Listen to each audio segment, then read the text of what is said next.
benefits. Chronicles of Hope is essential reading for seekers of inspiration and spiritual empowerment. This series offers nourishment for those on a path of increased awareness at this challenging time. Inspired by higher sources of wisdom, Chronicles of Hope delivers messages to lift your spirit with a roadmap of hope and guidelines for living a life of expanded consciousness. The guides offer powerful insight for mental, emotional, and spiritual growth at this critical tipping point for humanity. The message is clear. We must change. We have the power to raise our vibrational energy individually and collectively before it's too late. I am Lois Hermann, author of the best-selling Chronicles of Hope series and host of the Inspiring Hope radio show at WSMN.live or 95.3 FM. You can find me at loisherman.com or chroniclesofhope.net. Welcome to Inspiring Hope with Lois Hermann, a leading expert in professional coaching, clinical hypnosis, and energy clearing. Lois is an award-winning author of Chronicles of Hope. She has decades of experience in advanced hypnosis techniques, has conducted highly effective success coaching programs that have helped clients discover ways to achieve success, empower themselves, their families, as well as holistic practitioners to expand their practices. Get ready to be empowered with your host, Lois Hermann. And good morning. Welcome to Inspiring Hope. I am your host, Lois Hermann, and I'm here to inspire you with positive messages and celebrate people who are making a difference in our world. When we focus our thoughts and energies on truth, honesty, and integrity, we create powerful shifts that cause us to be more positive and peaceful. As we lift our energy, we empower everyone around us. If we each do what we can to make small shifts in awareness, we create ripples of hope. Join us as catalysts for positive change for our families, our communities, and our world at large. And I hope you're inspired by today's show. And today, my question to you is, have you ever been asked to take on a mission to bring hope to humanity? Well, I have. I'm Lois Hermann, your host, and I'm a dedicated medical, corporate, and holistic professional. I've had many successes and failures in life. And 5 years ago, I was surprised and honored to receive incredible messages from divine sources who challenged me to share them with the world. And it's been quite the challenge indeed. Let me share some of these insights to help you find hope as you awaken to the true reality of our world. Enjoy a respite from the madness as you discover a path to empowerment. The guides of the collective that communicated through a gentleman named Gary that is outlined in the Chronicles of Hope series are very high-dimensional beings. I've learned to connect with them regularly, follow their nudges and suggestions with deep gratitude. One of the most important lessons I've learned is to ask questions, to be curious about all things. For when we think we know everything, we're usually wrong. Staying curious keeps our minds active and engaged. The more we learn, the more we grow. The more we raise our vibrational level toward empowerment and ultimately enlightenment. And the more questions we find to ask. Another important lesson that we've learned is we must ask for assistance in everything we do.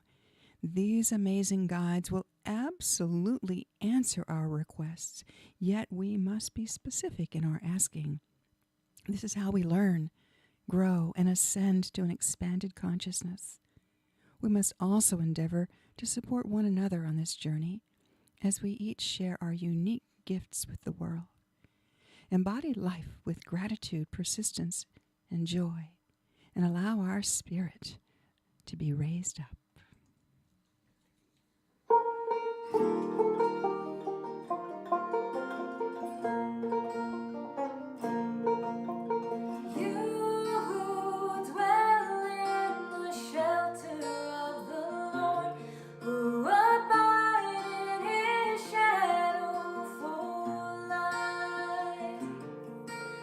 Say to the Lord, my refuge.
by Ellen Haygood. I just love her. She and her husband play this.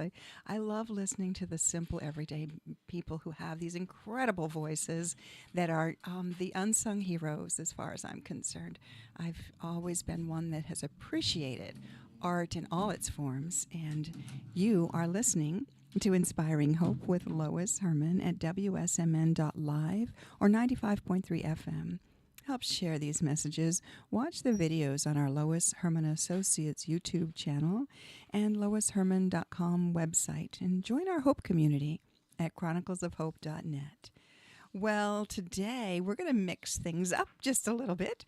Jasmine's always here operating the board, and she operates a podcast studio. She's incredible. Hello, how are you? Good morning. So I'm turning the reins over to Jasmine because yes. she's going to interview me. Yes, I was having a little technical difficulties. I think my microphone is not working, but I was able to make shift and make do.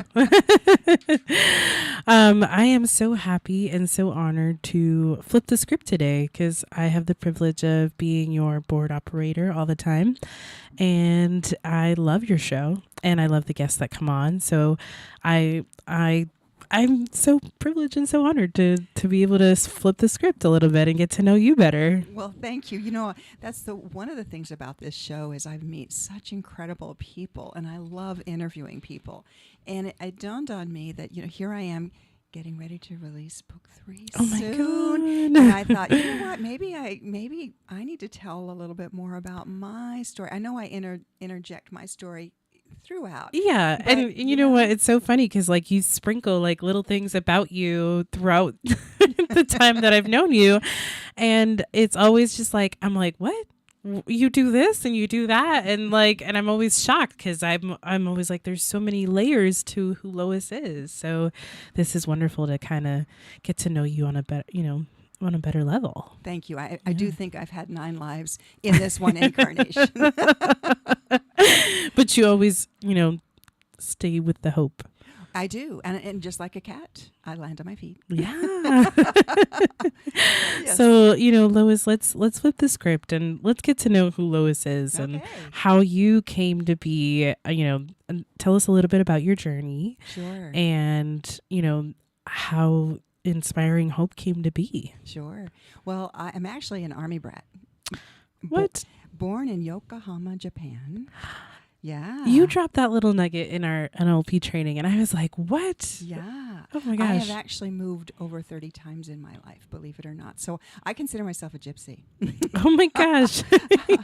and it has taught me so much about understanding different cultures and different people and cherishing the amazing uniqueness of different cultures. And it also has taught me that of the struggles that different cultures and different people have around the world that I find when people have never traveled beyond their back door, they're so naive. And so as much as it was unsettling to never have a home, it taught me so much about learning about the world. So I consider myself a child of the universe. Oh my gosh. That's pretty insane.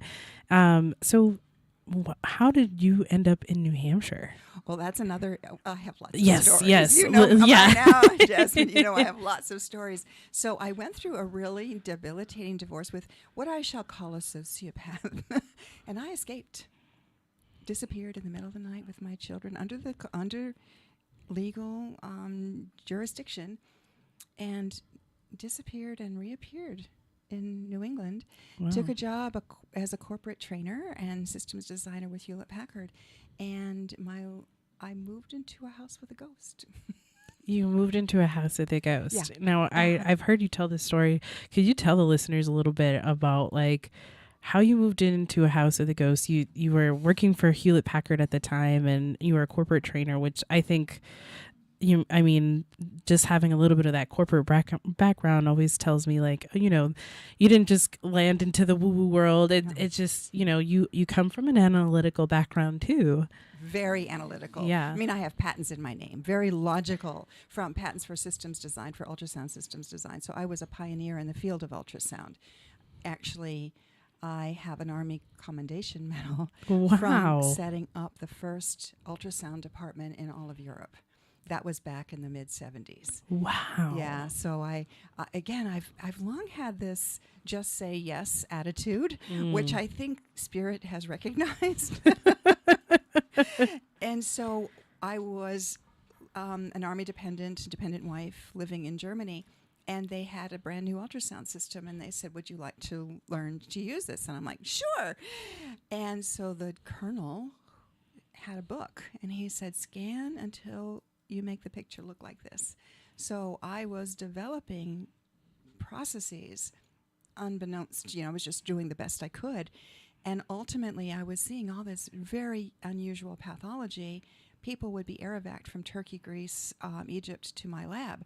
So I saw a lot of very interesting pathology. So I started chronicalizing and categorizing these pathologies, and it formed a pathology file. So if you've ever been in the military, you know that you're only there for a certain period of time. Right. And so you always have to be aware of who's going to be the next person in line. So I developed a whole path file that I received an accommodation for, so that the person who would take my place had something to go by when they took over the lab. So, Wow. Wow. So I have that very analytical and detective look for, what is this? Ask the questions. Ask the questions. Yeah. Yes. Yeah. So you just come with that background. I do. Yeah. So, and I know you said you escaped from, a really bad relationship, Yes. and it led you here to New Hampshire. Yes.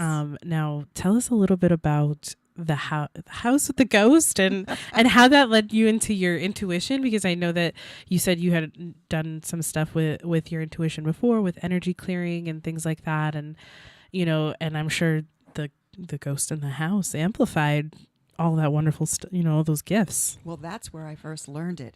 I had no idea, of any of this stuff. Yeah. I was a, medical professional, analytical, and I had escaped domestic violence and moved into this house, and my precious 7-year-old daughter started hearing a lady who was singing to her at night. And I was told, don't negate what your children tell you, because you've been through a lot of trauma. And so I started having a conversation with a neighbor and said, my daughter's having this weird experiences. And she says, oh my gosh, that sounds like Judy. And I said, so, okay, well, who's Judy? And she said, the man you're renting from, his first wife was a brilliant mathematician, but he was so abusive to her that she shot herself in the head in your basement. Oh my God. And she had a daughter who was your daughter's age. So she's probably mistaken your daughter for hers. And I'm like, oh my God. I really resonated, because there was a time in my life that I had considered exiting because of the horrific abuse that I had been through. So I could relate to Judy. That may be why I was drawn to the house.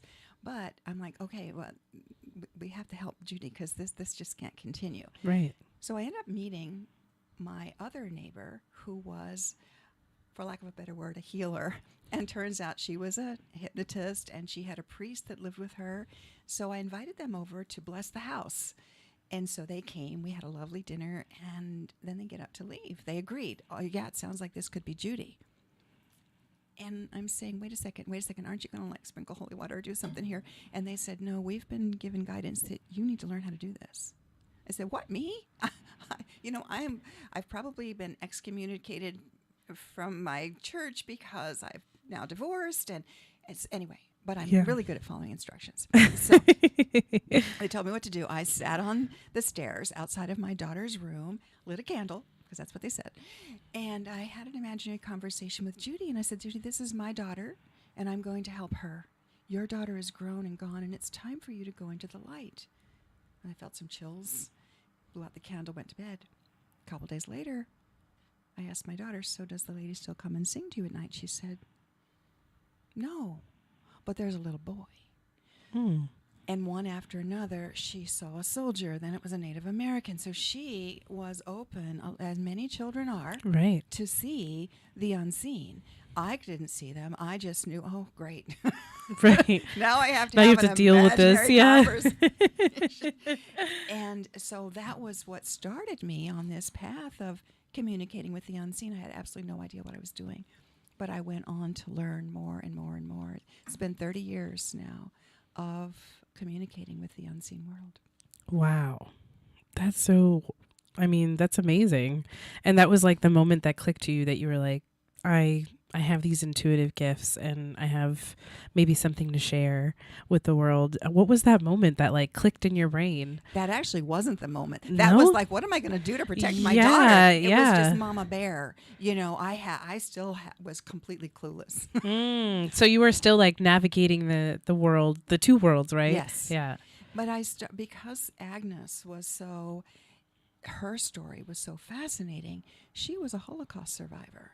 She hid in the caves of the south of France during the Nazi occupation. Wow. And she was a single mother of 7 children whose husband left her at the birth of her 7th. Wow. And there was never a bad day in her life. She was always so smiling. She would become my inspiration, my mentor. So here I am, a single mom of 2 kids, but I had a good job and I had a solid foundation that I had created. Anytime I'd have a pity party for myself, I would look to Agnes and go, this woman is so incredible. So she would become my first spiritual mentor. Wow. I learned Reiki from her. I learned hypnosis. I learned of A Course in Miracles. I learned of Edgar Cayce and the ARE. I became an avid student with, 5 books on my desk, by my bedside table that I was constantly reading. I was delving into this metaphysical world in an incredible way. It was just like thrown into it. And did you ever feel like your brain like wanted to stop you from being like, no, the I don't want to jump into the physical world? Did you feel like maybe there were some roadblocks along the way when you got there? Huge. And because I was in this mainstream analytical developing ultrasound system world, Right. it was so different. And yet my travels through Hewlett-Packard, as I said, I've moved 30 times, but I've also traveled to 30 or more world countries around the world with the technology, and would observe the doctors using ultrasound around the world and could intuitively communicate with them. Wow. So it was really fascinating. So it was just almost like the universe was already calling you into that, Yeah.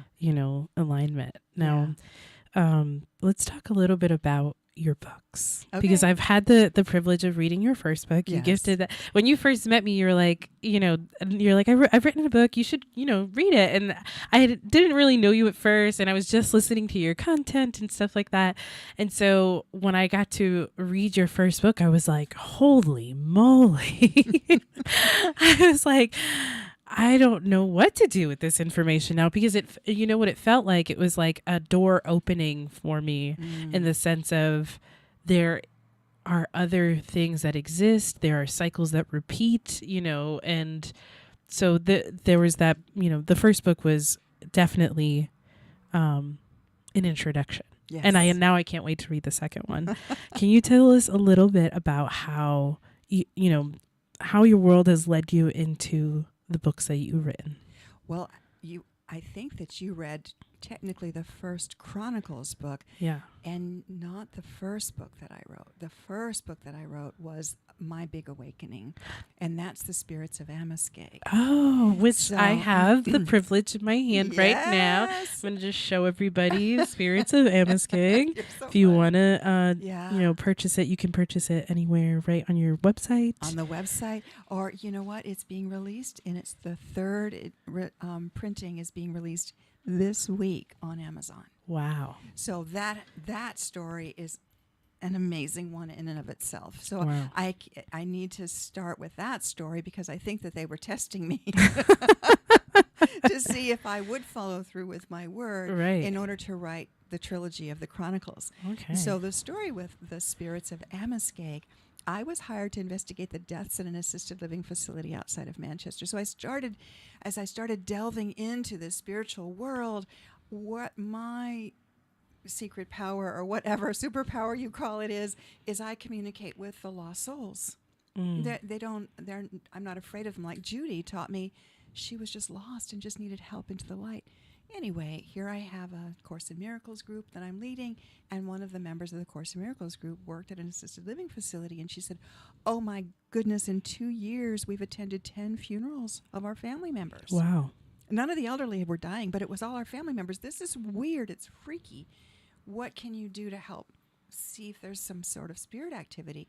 So we investigated, and sure enough, initially there were over 300 spirits that were trying to get their attention because they were excavating outside of this assisted living facility, Wow. and they wanted their bodies found. They wanted people to hear their story. So this is part of the asking questions. So I'm asking, tell me your story. And so she goes into trance. She works for this facility, and they told the story of what was called the Great Unspeakable. So we're talking the late 1800s, where at the mill buildings, where all these hydro-powered equipment, The beginning of the Industrial Revolution. Exactly, where all the people were now being called from the country into the cities, and everything sort of changed. And they would use a lot of these small children, orphans, to go climb inside the hydro-powered equipment to repair and to maintain. And there was a rule that if one of them was injured, they were expendable. They were taken in the basement, killed, put in barrels, taken out in the middle of the night and dumped. Oh my God. And their bodies would be covered with carcasses, so as not to be found. And these guys, and the mothers, this was the worst piece. The mother would be told that they ran away. And so here is the mother, they're mourning the death of their child. Mm-hmm. They're out the income from their child, and they're publicly shamed for having a runaway. Wow. So it was called the Great Unspeakable. People knew what was going on, but everybody was too hesitant to speak about it because it was just a big hush-hush. So I was thinking we were going to be sending only the spirits into the light, but what happened was it was also the people who had to do the killing who felt so guilty. Wow. The mothers who were so angry and upset over the loss of their child. There were so many different people who came through because this affected all of society. We even ended up sending into the light the perpetrators, the elite who had over time felt guilty for their actions.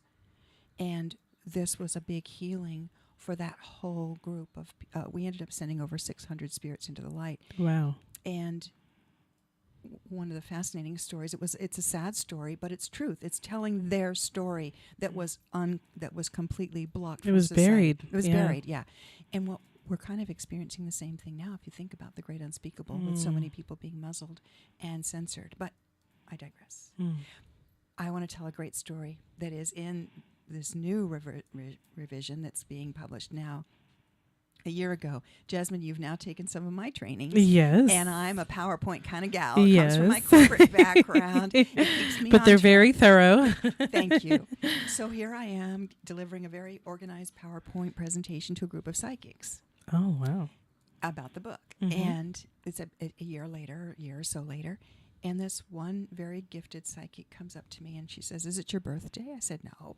"Was it your birthday?" "No." And she says, sorry, "The whole time you were talking, there was a young spirit standing next to you with a cupcake and a single lit candle wanting to give it to you." And I kept saying, "Not right now, she's talking." And I went, oh my goodness.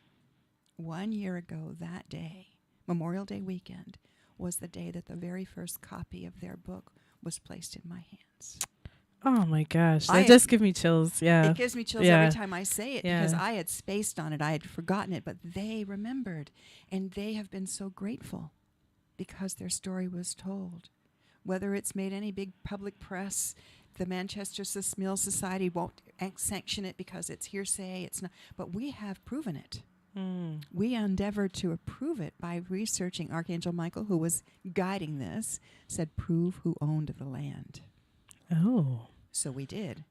Peter and I, who wrote the book, went to the town offices and searched back in time and proved who owned the land. But we didn't want to come out and say it because that's just our word. I hired a legal firm Wow. to investigate who owned the land. And they started at the beginning of the titles and moved forward. And we both came up with the sandwich. The land was owned by Amoskeag Manufacturing Company. Oh, wow. Interesting. So Yeah. to me, that's all the proof. So I like need. it's not even just the spiritual one, but you tied in your analytical background Absolutely. and research, and because you already knew people were going to be like, oh, Oh, no, yeah. like, but it, like put a lot of time and effort, and of Yes. course they were grateful that you Yeah. told their story. Yes. And nobody had ever been able to tell their story before. And I mean, now I'm looking in, and there's also pictures in here, like historical pictures, things like that. Wow, this is gonna be a fun read for me. I Yes. can't wait. It's a fast read, and because I was advised to put pictures in. Yeah. And so I did. I filled with pictures. I did a lot of research on that book Yeah. because I wanted to validate their story. It wasn't just, la la woo woo. Yeah. This is me using that analytical mind to prove it. Right. And there's still a box out there we'll read about it Yeah. from Marie. She was the curator at an orphanage and was so angry about the orphans that were disappearing. And she kept track of all their dates, their birth dates, and when they disappeared.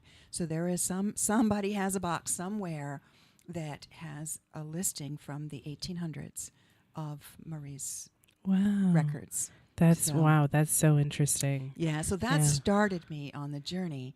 And the other sad piece is the book was published, interestingly enough, March 18th, 2016, 6 years ago this week. Oh my gosh. Yep. And when I started down the path of writing the Chronicles, the weekend of the Notre Dame fire, all of the rest of the Spirits of Amoskeag books burned. 750 of them burned in a warehouse fire that was uninsured. And I lost all of that. And I was so sad because there went their story. And that was why I needed to, and so I only had like 30 of the books left. That's one of the few. Wow. Oh my gosh. And I got a copy. That's amazing. So I That's just amazing. thought, well, and so what they came through in a guided journey, and they said, don't worry about our books. You've done what we asked. Thank you. You have a more important message to bring now. Wow.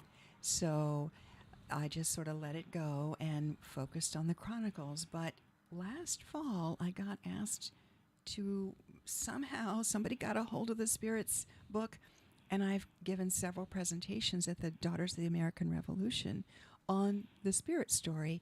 So all of a sudden, these books are now starting to sell. So I thought I need to resurrect it. So we're doing it book on demand on Amazon. So Wow. that's what we've just created. And I thought, well, you know what? If I'm going to put the book out there, I need to write what's happened since the book was first published. So I have like the cupcake story and other stories in there as to what has happened since the initial release. That's amazing. That's amazing, and the fact that you were able to put it on paper, for other people to read is, I mean, I have this integrity about me that if I say I'm going to do something, and of course there had been 10 years that I didn't, right? And one of those little stingers tripped me and broke my wrist. Oh my gosh! And in my meditation, they said, "What about our story? You promised." I'm like, "Holy cow!" So they taught me that I'm going to follow through on my promises, by golly, because I don't want to break anything else. Right. So then this story, I mean, this first book of yours, it led you into book one of the Chronicles, right? Exactly. And how, can you tell us a little bit about where did the messages come from for Chronicles of Hope and all that wonderful stuff? Because I know you have a beautiful song that we're going to play in a little bit. And, that's kind of relate to how you started Chronicles. Why don't you play the... Oh, yeah, absolutely. Because my message is, where do you want me? Here I am, Lord, is truly my mantra that goes in my heart. All who dwell in dark and sin, my hand will save. I who made the stars of night, I will make their darkness bright. Who will bear my light to them? Whom shall I send? Here I am, Lord. Is it I?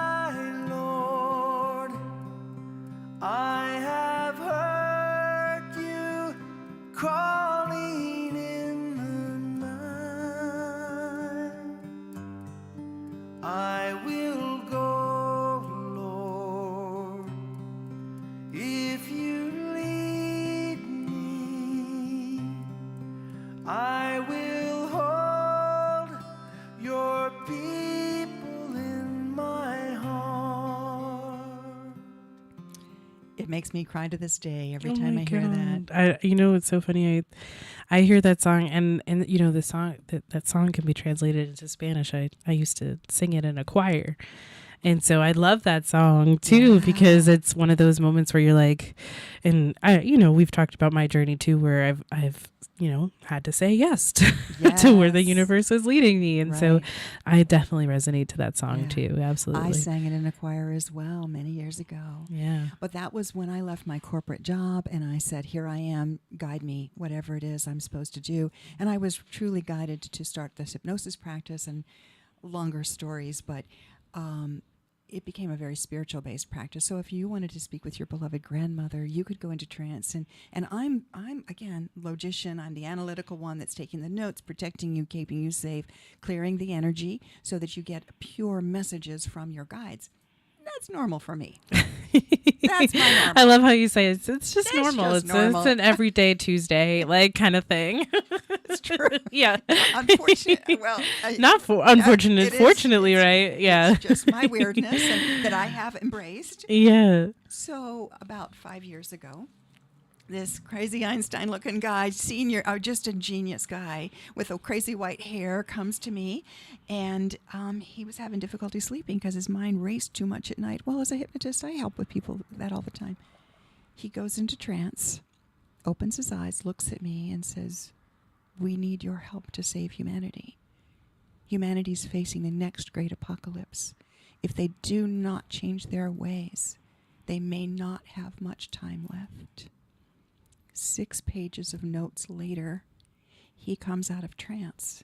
And I said, "Wow, what did you think of that?" And he said, "It was very relaxing." Like, what the flip? When I told him what happened, he was shocked. He had absolutely no memory. So the next time he came, I said, "Do you mind if I turn a little app on my phone to record this in case whoever that was comes again?" Well, 20-something sessions later, 11 different spirits have come through bringing messages. Wow. And my mission has been to deliver their messages to humanity. So the first book, The Unquietus, is 11 sessions of the ancient ones, the first ones that basically gave the history of what has happened in our world, and that they also talked to us about the shadow. Because I deal with spirits, I was asking questions relative to the kind of spirits that I encounter, and so they gave specific answers, but I had to ask the questions. Right. And they would answer anything I asked. It was fascinating. And then they said, let us send ones that are closer to you, because there's some of these things that we're getting a second hand because we're kind of far out there. They're what one would consider the God, the big energy. So then in book 2, called The Collective, they sent the Ray, the god of Atlantis, that told specifics as to what happened in Atlantis. And Jesus came through shaking his head saying, "What happened to my simple message? I was here to help people to connect with God, with their higher power, with the energy of love. What happened?"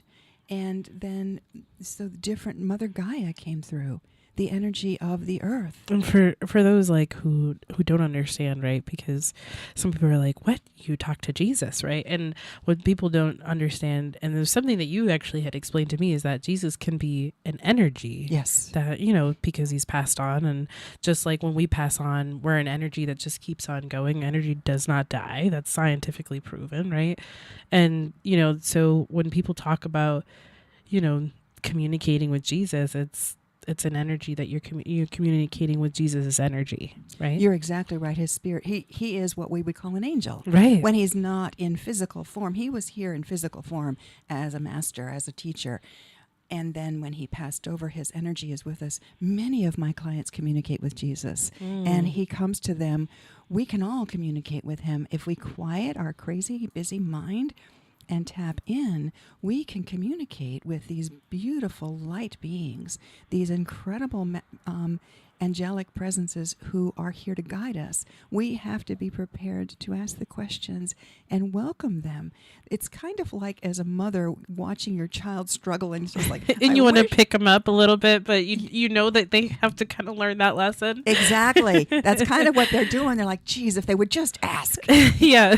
Right? And so I have learned to ask. I have many stories of, and that's what's gone into the books, is stories of how to ask, how to learn, how to grow, how to connect, how to evolve in that spiritual world. So the books truly are recipe books. They're encyclopedias for what to do to shift your energy, to bring the message of hope for yourself, for your family, for humanity, because we are changing this by golly. Yeah. We are bringing the light in to conquer the darkness. The darkness has been pervasive in our world and our society for so long, yet we each individually have ways that we can bring our unique gifts to the world. And that's what the books are all about. That's amazing. And, I know that you talk about, communicating with the archangels. Oh, yeah. In your books. And it's so interesting because I tell people all the time, like, you should talk to your angels on a daily basis. Yes. And people are always like, what? Am I talking to the air? Like, what am I supposed to do to talk to the angels? And can you talk a little bit about what it's like to, communicate with archangels and how you kind of got started in that direction? Because I know you, like you said, you were, working with someone and putting them in a trance and communicating that way as well. But like, what led you into let's communicate with the archangels? Well, actually, the first connection that I really had with Archangel Michael was, I want to say 25 or so years ago, when I was first learning about hypnosis and about the types of energy clearing work that I do. I was working with this an incredible hypnotist, and Archangel Michael came through in his session, and that was when he first gave us. He said, you must ask for protection first, then healing, then empowerment across all levels. Physical, mental, emotional, spiritual, psychic, social, professional, relational, and I've since then added environmental, technological, yes. political, educational, if just think if we were protected, healed, and empowered across all levels, we would be living in paradise. And that's what we aspire to. So even my sister, because I write about Archangel Michael in the Spirits of Amoskeag, and my sister was like, you just talk about Archangel Michael like he's just like your bud. Yeah. I'm like, well, he is. And she said, but we see him as like, oh, that's Lord Michael. He's unapproachable. Right. Heck no, he's right here. Yeah. We just have to welcome him with open arms, and he will be here. And that's what I have learned, is that we need to pay attention. And sometimes it's just that little thought we have, that little nudge, that little glimmer that we have. And that's one of them saying, look here, look there. And when we tune into it and with clarity, they communicate more and more readily. And the big secret is to communicate with gratitude. The more gratitude you have for the little nuances, the little nudges that you get, the more they communicate. It's kind of like if you give somebody a gift and they're like, whatever, throw it aside. Do you want to give them a gift again? No. Yeah. But if they're so grateful, then it's like, oh, I want to give more. And that's what they're like. They have that wanting to help those who are interested in being helped. Those that don't ask don't get. And that's one of the foundational secrets, is ask questions of everything. And not just general questions, right? Because I've learned this in your NLP training, right? Yes. It's about asking the specific questions Yes. that really make the difference when you're trying to communicate, right? Yes. Yeah. Because time and again in these sessions, and I'm finishing up book 3, the Archangels. So the first one is the Unquietas. The second one's the Collective. And book 3, the Archangels, I am finishing. We're now in edit phase. It's amazing. It is amazing. and time and again, I would, can you tell us more? And they're like, you have to ask the question. Like, shoot. And even in this most recent, the very last session with a group of people, Team Hope, the people who've been with me and are continuing to gather to this. Several of them were there to ask questions, and one of my dearest friends, Brian, asked, "Can you just give us some information that we need to know?" And he looked square at Brian and said, "You must ask the question." Okay, so this is where some of you who know me say, you don't even know who Columbo is. Many of you younger generation will look him up. But I loved how he would ask just these most innocuous questions in order to get to the root of the answer. So we have to learn to keep asking for help, asking for clarity, and never assume. You know that one. Yeah. What happens when you assume. Yeah. So I think that the biggest lesson from this is to ask the question and ask the clarifying questions in order to get what you need for life. Now, were you ever like scared about communicating with because I know sometimes when people are like, the metaphysical world kind of freaks me out a little bit, or, you know, even when they do get the nudges from their archangels and they're like, oh my God, actually responded, and they go, do you ever feel that like fear of like, oh my God, I got the response, I asked the question and they responded? I think my fears have been when I have gotten insight from the nefarious side, because they're there too. Right. And that has been the battle of this Chronicles trilogy, is the dark side, the shadow side, did not want this published. They don't want these messages out there. So we faced incredible challenges and messages that were confusing. And I hear people to come out with certain things, and I'm like, you're listening to the shadow side. People who've been playing with Ouija boards, or just when they get to that place of, oh, just anybody help. Guess who's going to be there to help? Somebody who has got a different agenda. Even then, you must ask for a being from the light to help. You must be clear in who you want to have help you. And that's where that specificness comes in. Yes. Yeah. And people are unaware that they're being guided by ones that are not of the light. And they have incredible powers. They really do. Right. But that's what we're seeing in some of these people who have been taken over the world. Right. Is they're using powers. You can use the power of the good or the power of the evil. And many people use the power of evil. What we have to do is tap in to the angels.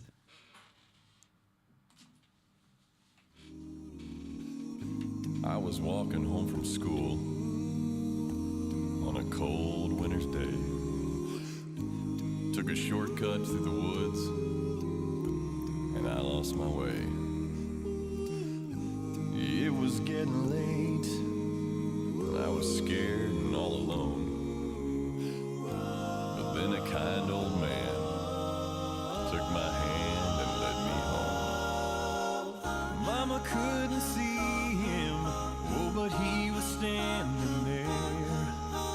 And I knew in my heart he was the answer to my prayers. Oh, I believe there are angels among us, sent down to us from somewhere up above. They come to you and me in our darkest hour, to show us how to live, to teach us how to give, to guide us with the light of love.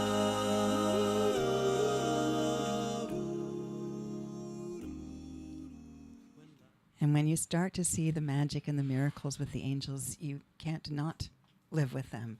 It becomes an everyday occurrence. It's like once you tap in, right? it's a treasure hunt. And you can't think of being without them. Yeah. That's true. Yeah. Now, you've had such an amazing journey that has led you to write these amazing books and, be a successful coach. And, I've been attending your NLP training and I love it. I feel like they're such tangible tools to be able to apply, not just in my work, but, just in general with life and communication with people and, what I can do to offer. And, what keeps you going? Even when, like you said, because like the nefarious things, the energies that come in, they're often trying to block us into, going in the wrong direction, or maybe even creating roadblocks for us to, not be able to get to where we're supposed to be aligned, because I'm sure you experience that in your day to day, and, that you get roadblocks too in your life. And, what inspires you and what keeps you going to do the things that you do? Because you're a successful coach, you're a certified hypnotist, and you have these amazing books, and I've been attending your training. I love it. It's really great. You're an excellent trainer. What keeps you inspired? They do. In a word, I know that I am part of a team. I'm the feet on the ground. I am the human part of their team, because we have to shift this world. And many other people are feeling the same. There are 144,000 light workers on the planet right now, and we know we're here on a mission. And once you know you've got a mission, you can't not. And my friend Anne had said this. You know that you're on your mission when you can't not to do what you're called to do. So in my waking or in the middle of the night, I will feel their nudge. I'll feel a kiss on the forehead from them, which I never got, from human people in my life. But it is amazing how grateful they are, and that feeling of gratitude that they share with me. As I'm sharing the gratitude to them, they share the gratitude to me. And it's that gratitude in my heart that keeps me moving. One of the hardest lessons that I've had to learn is that there have been so many people that have come and gone in my life, and I've had to rise above what I used to consider betrayal to recognize that they were just there for a reason or a season. That every single person is learning their lesson, and bless them and allow them to come and to go, and they may come back, and that's beautiful, into our lives. But instead of getting down into that woulda, shoulda, couldas, just recognize that when someone exits your life for a reason, there's usually someone else who comes in that is at an energetic match, and then you have an opportunity to help one another. Because as we are gathering together, these amazing magical teams that are gathering, and we see people shifting, it gives us inspiration to continue to do more. And my wonderful husband asked me the other day, because we've been communicating with some very interesting beings. People would call them ETs. Oh, wow. Oh, yeah. And so, and helping them to shift the shadow work that they were doing. And my husband said, well, how do you know it works? And we know it works because the client, this is not just we're out scouring the bushes for it, but the client will come with pain or extreme angst. And by the time my team finishes the session, they're glowing, they're smiling, they're radiant. And that's how I know. If I can watch someone transition because of the energetic interference to glow their light, then I know that my mission has been successful. So I truly feel like this trilogy of work that's coming to a close, because I've got more to write. I never was intended to write these. I have other stories, but these books are truly meant for the seekers and the light workers. They're not meant for the average everyday person, because they won't get it. Right. But there are enough people who are on a mission of hope, of their own self-discovery. These books have recipes in them for success. And I would have to agree, because even the first book it opened my mind to a different world that, because I've told you before, I've been always dancing outside the spiritual community. Yes. And how I'm going to approach it and things like that. And so your book was, instrumental for me to be like, oh my God, there's a lot to the world, to the metaphysical world, that I didn't realize. And there's history behind it, and how, that even history has energy and how that pushes forward, and connecting it. Now I'm excited to read book 2 because Yeah. that's gonna connect everything for me with the first book, and everybody should get excited for book 3 because it's in the editing phase, and I even feel that energy of like it's about to come, like We're birthing. yeah. Yes. Yeah. Because writing a book is a journey all on its own. And talking about the Hope team, how have they, I guess I know we have a couple of minutes left, but how have they been so instrumental, a part of your journey? Like how have they added to your journey, and how have they pushed this birthing process forward? I could not have done this without Team Hope. And there have been some members that have been with me from the beginning, and others that are just starting on this journey. But they bring that hope. They bring that continuity and connection, because we are not meant to live this life alone. We have to gather with others of like mind, and it is their encouragement and their support and their asking questions to clarify. So they're the ones that helped me to format the book to begin with, because I just took the conversation that we had and handed it to them.